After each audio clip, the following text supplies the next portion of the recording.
Real లైఫ్లో మొన్ననే పవన్ గారు ₹1 కూడా ఇవ్వకుండా గెలిచారు. మీరెందుకు ఓడిపోయారు ఈ సినిమాలో? ఇది నాకన్నా మా డైరెక్టర్ గారు చెప్తే ఇంకా బాగుంటుందేమో sir.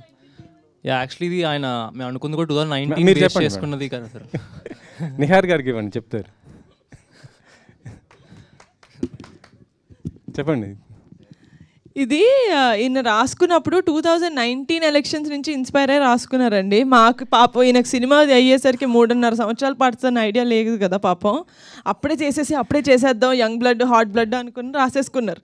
So this is based on what would have happened in 2019 behind ఎన్నో రోజుల ముందు కాదు, ఎలక్షన్కి 1 డే ముందు లేకపోతే 1 నైట్ ముందు ఏమై ఉంటుందా అని చెప్పి ఒక సార్కాస్టిక్గా ఒక సటారికల్గా చూపించడం జరిగింది. That is what it's about. ఇప్పుడు గెలిచారు, అదే వాళ్ళు కూడా అంటారు కదా, నువ్వు చచ్చేలోపు నేను గెలిచి చూపిస్తాను అంటాడు కదా. So never losing hope on the future. అప్పుడు ఓడిపారు. సో మేము 2023లో చూపించింది నిజం లైఫ్లో 2019లో జరిగిన. ప్రొడ్యూసర్గా ఇప్పుడు ఒక మంచి బ్లాక్ బస్టర్ హిట్ కొట్టారు. సో మీ ఫ్యామిలీ హీరోస్, మీ అన్నయ్య వరుణ్ గారి కానీ, లేదా చరణ్ అన్నయ్య కానీ, లేదా మీ బావగారు మన బన్నీ గారితో ఇలాంటి ప్యాన్ ఇండియా స్థాయి చేసే సినిమాలు ఏమైనా ఉంటాయా మీ బ్యానర్ నుంచి, పింక్ ఎలిఫెంట్స్ నుంచి?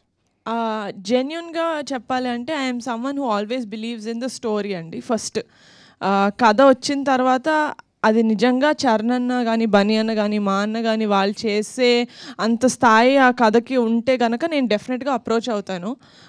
లేకపోతే ఉత్తిగే వాళ్ళతో చెయ్యాలి కాబట్టి ఏదో కథ తీసుకెళ్దామని అయితే నేను వెళ్ళను. నిహారిక గారు సార్, అయితే యాక్చువల్గా మీరు అన్నారు చిన్న సినిమా కింద మొదలయ్యి ఇంత పెద్ద విజయం అయితే దక్కించుకుంది కదా ఫైనల్గా. ఈయన దృష్టిలో చిన్న సినిమా సార్, మేము ఎప్పుడు చిన్న సినిమా అనుకోలేదు. ఈయన కథ చెప్పినప్పుడే మాకు ఎంత బడ్జెట్ అవుతుందో అర్థమైపోయింది.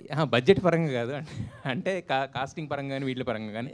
అయితే ఇప్పుడు ఈ సినిమా ఇప్పుడు రిలీజ్ ముందంటే ప్రతి ఒక్కరికి, ఒక రమేష్ గారి తప్పనించి ప్రతి ఒక్కరికి చిన్న చిన్న డౌట్స్ ఉండొచ్చు, 1% డౌట్ ఉంటుంది. ఇప్పుడు జనాలు వెర్డిక్ట్ ఇచ్చేసారు కదా, మరి ఇప్పుడు అట్లీస్ట్ పిఠాపురంలో సక్సెస్ మీట్ కానీ, లేదంటే చిరంజీవి గారు, ఎందుకంటే చిరంజీవి గారు ఎంత చిన్నవాళ్ళైనా ఇప్పుడు హనుమాన్ లాంటి సినిమాని ఫస్ట్ వచ్చి మొదలుపెట్టింది ఆయనే కదా. మరి ఇంత పెద్ద సక్సెస్ అయిన తర్వాత ఆయన లాంటి వాళ్ళని పెట్టి, లేదంటే చరణ్ గారిని వీళ్ళని తీసుకొస్తే ఏంటంటే ఈ కుర్రాళ్ళకి ఏంటంటే ఒక బూస్టప్ అనేది ఇంకా పెద్ద రేంజ్కి వెళ్తుంది కదా. నేను సినిమా ఇంత మంచి టాక్ వచ్చిన తర్వాత నేను ఫస్ట్ ఫోన్ చేసింది చిరంజీవి గారికి. ఎందుకంటే ఆయన మాకు వీడియో బయట ఇచ్చినప్పుడు మాకు మామూలు ఎనర్జీ రాలేదు.